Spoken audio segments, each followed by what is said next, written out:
Have you ever wondered what happens inside the mind of an avoidant person the moment you disappear from their life? Let me tell you something. There is no silence. Not really. Not for them. See, when you decided to walk away, when you chose no contact, something shifted in their world that they never expected. Something cracked. And that crack, it started from the inside. You see, an avoidant person built their entire emotional life around one core belief: control. Control over connections. Control over closeness. Control over how much they let anyone in. This isn't a choice. This isn't a preference. This is their safety system. This is how they survived. This is how they learned to exist in a world that felt too loud, too demanding, too overwhelming. And you, yes you, became part of that system. You became the person they could reach for when they wanted to. The person who stayed within arm's length, not too close, not too far. Just close enough to feel connected when they needed it. Just far enough that they never had to face what real intimacy actually requires. But then you did something unexpected. You left, not with drama, not with begging, not with one last message that gave them the power to decide what happens next. You simply disappeared. And in that disappearance, their entire world started to shake. Here's what psychology tells us about the avoidant mind. When their source of emotional regulation is suddenly removed, their brain goes into overdrive. They don't feel relief like they thought they would. They feel confusion, because for the first time in their life, they can't predict what comes next. They can't control the narrative. They can't reach into the space where you used to be and pull out what they need. And that is terrifying for them. Not because they love you the way you wanted to be loved. Not because they value you the way you deserved, but because you were part of their system. You were a piece of their routine. You were the comfort zone they never had to leave. Now it's gone. And they don't know what to do with that silence. Some of them will tell themselves they don't care. They'll convince themselves that this is what they wanted all along, that freedom is what they were searching for. But underneath that story, there's a different truth. A truth they won't admit to anyone, not even to themselves. They never expected you to actually leave. They expected you to fight, to beg, to prove your love in ways that made them feel powerful. They expected you to stay, not because of commitment, but because of availability. Because you were always there, always waiting, always ready to give them what they needed without asking for anything in return. But you didn't. You chose yourself. And that choice, that changes everything. So as you sit there wondering if they're thinking about you, if they're hurting, if they miss you, if they feel even a fraction of what you feel, I want you to understand something important. They do feel something. It's not the same feeling you have. It's not love the way you understand it, but it's real. It's the feeling of losing control, the feeling of their safety system breaking down, the feeling of being forced to face a void they spent years filling with distractions. And the truth is, you were the anchor they didn't know they needed, not because they loved you deeply, but because you gave them stability in their chaos. You gave them a place to come back to when the world felt too heavy. You were their escape route, the person they could always return to without ever having to grow. But now you are gone, and they are standing alone in a space that used to be filled with you. And here's what I need you to remember, because this is where your power lies. They never gave you what you deserved. They never showed up the way you needed. They kept you at a distance even when you gave them everything. And still, you stayed. You adapted. You lowered your standards. You accepted breadcrumbs when you deserved the whole meal. But not anymore. Your silence right now is not weakness. Your distance right now is not defeat. Your absence right now is the loudest message you will ever send. You are showing them, and more importantly, you are showing yourself that your presence has value, that your energy has worth, that you will not beg to be chosen by someone who was never truly choosing you anyway. So keep going, not for them, for you, because the version of you that existed before no contact, that version accepted less than they deserved. That version stayed when they should have walked. That version gave love to someone who couldn't receive it.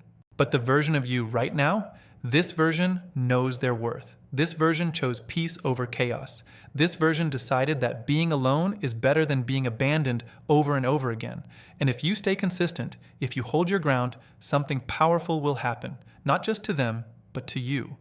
Because no contact isn't just a strategy to get someone back. It's a declaration that says, I will not shrink myself to fit into your small world. I will not beg for a seat at a table I was never invited to. I deserve a love that doesn't require me to earn it, a love that doesn't make me feel like a burden every time I need something. So watch this entire video. Don't skip, don't scroll past, because what I'm about to share next, it will change how you see everything. It will show you what really happens inside the mind of an avoidant person as the days turn into weeks. It will give you the clarity you need to keep moving forward. And more importantly, it will remind you why you are doing this. You are not broken.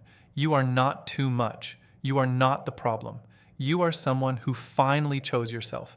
And that is the most powerful thing anyone can ever do.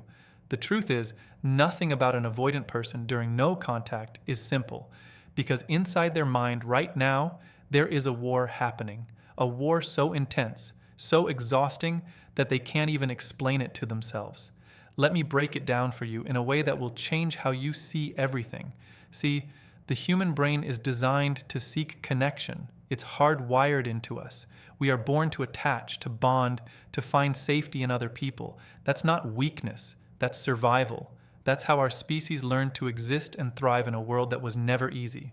But for someone with an avoidant attachment style, this basic need became something terrifying. Somewhere along the way, connection became synonymous with pain. Closeness became a threat.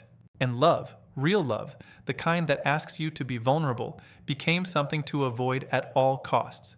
So they built a wall, not because they wanted to be alone, but because being alone felt safer than being disappointed. Being distant felt better than being abandoned. And keeping everyone at arm's length felt easier than risking the kind of hurt that breaks you from the inside. This wall, this system they built, it worked for them. For years, maybe decades, it worked. They kept people out. They kept emotions down. They created a version of themselves that looked calm, confident, independent. And they called it strength. But here is what most people don't understand. That wall was never as solid as it looked. It was held together by invisible threads, threads of distraction, threads of distance, threads of people they could connect with without ever really connecting. And you were one of those threads. You were the person they could lean on without ever having to lean in. The person they could reach for without ever having to reach back. The person who gave and gave without asking for anything in return. You were their escape route from their own emotions, their comfort without the commitment. But now you are gone, and those invisible threads, they are snapping, which brings us to the war inside them, the war they never expected to fight, the war that is happening right now in the silence you created. Part of their brain, the part that kept them safe for so long, is telling them to stay away, to move on, to see this as freedom, to use this space to breathe, to recover, to go back to who they were before you entered their life. This part says, you never needed them anyway. You were fine alone. You will be fine alone again. But there is another part, a smaller part, a part they have been suppressing for so long that they barely even recognize it exists. This part is screaming. It is asking questions they don't want to answer. It is feeling things they spent years bearing. It is wondering what went wrong. It is grieving something they never admitted they wanted. It is looking at the empty space where you used to be and feeling something that terrifies them. Loneliness. Not the loneliness of being alone, the loneliness of being abandoned by someone they took for granted, the loneliness of realizing too late that what they had was rare, the loneliness of understanding that the door they kept closed for so long might never open again. And this is where the rationalization starts, because the mind of an avoidant person cannot sit with uncomfortable emotions. It cannot process feelings of loss and regret without turning them into something manageable. So what does it do? It distorts, it rewrites, it searches for reasons to make this okay.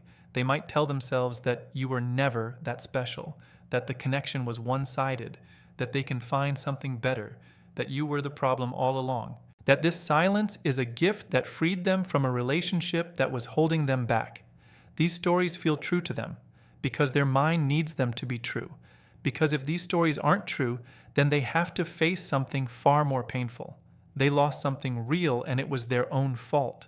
So they build a narrative where they were the victim, where you were too demanding, where your need for connection was a burden they were happy to release, a narrative that protects them from the truth they can't handle.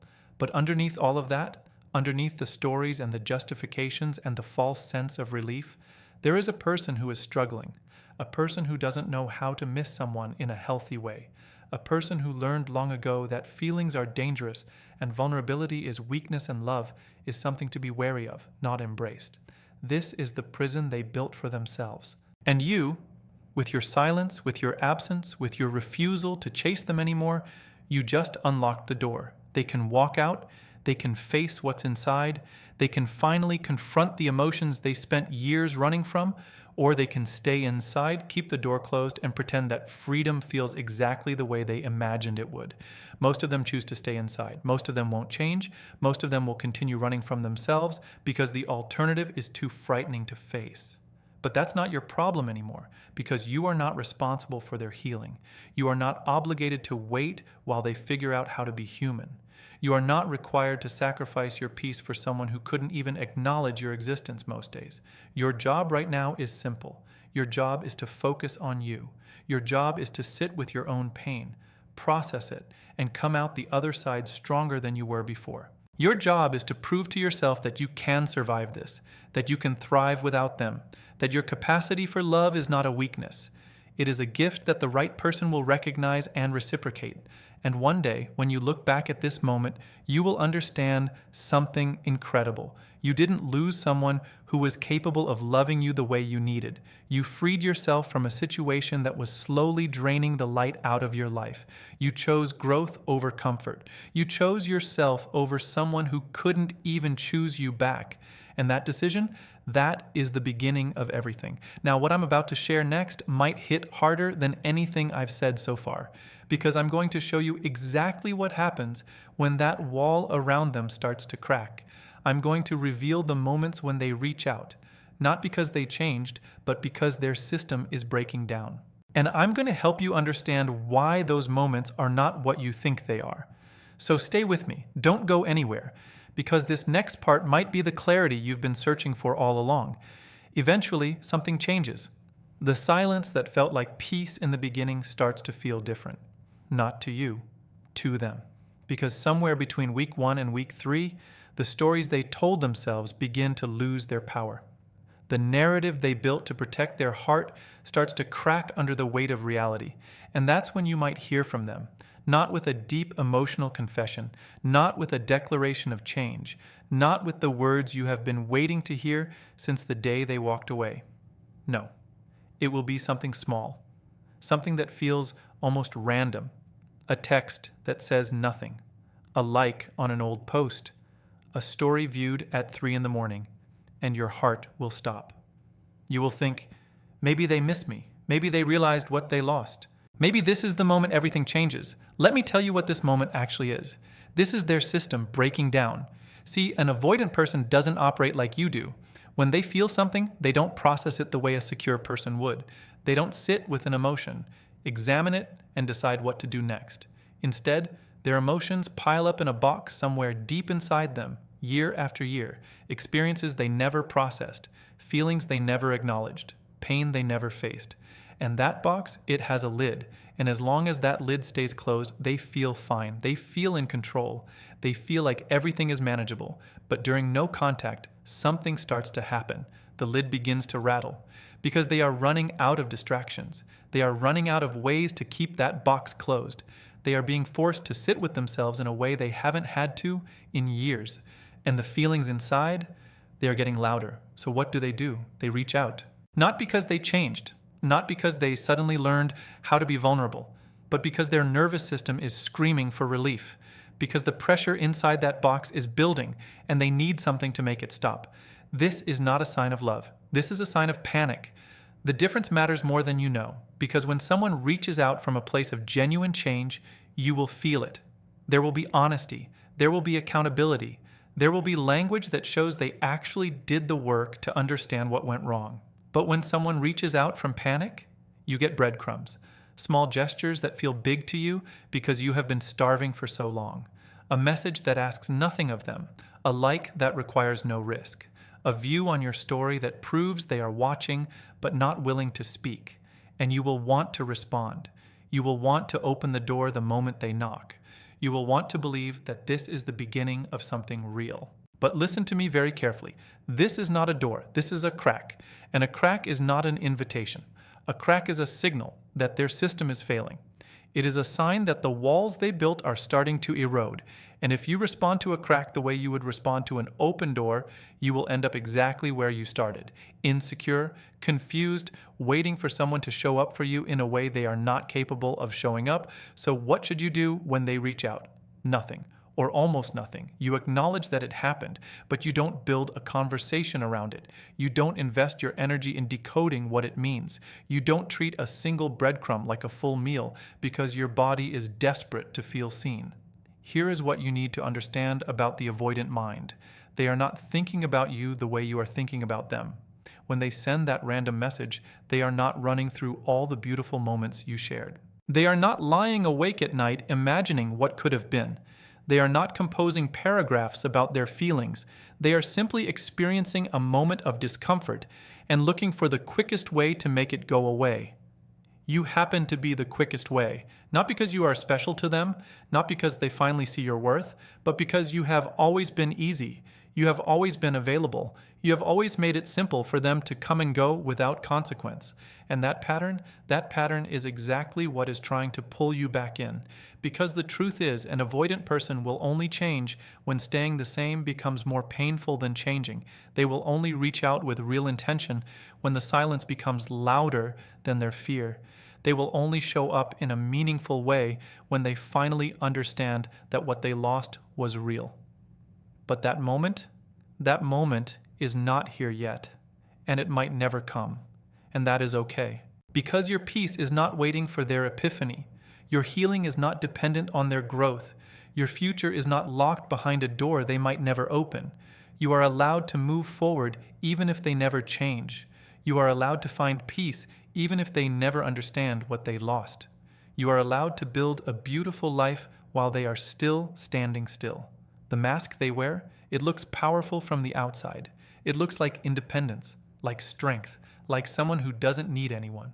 But you know the truth now. You know what is underneath. You know that the person behind that mask is struggling in ways they will never admit. You know that their silence is not a sign of strength, it is a sign of survival. And you know that what they need most is something you can no longer give: time, space, and the opportunity to finally face themselves. So when they reach out, remember this: the crack in their wall is not your invitation to come back. It is proof that you were right to leave. It is evidence that your absence is doing exactly what it was supposed to do. You are not the villain in their story. You never were. You were just the person who loved them more than they were capable of loving back. And now you are learning what that actually means. You are learning that love without reciprocity is not love. It is erosion. It is slowly wearing away at your soul while you wait for someone who will never show up the way you need. But not anymore. Now you know. And knowing is the beginning of everything. So keep holding your ground. Keep your peace intact. Keep choosing yourself over and over again, even when it hurts. Because the life waiting for you on the other side of this pain is worth everything you are going through right now. You are not losing them. You are finding yourself. And that is a trade you will never regret.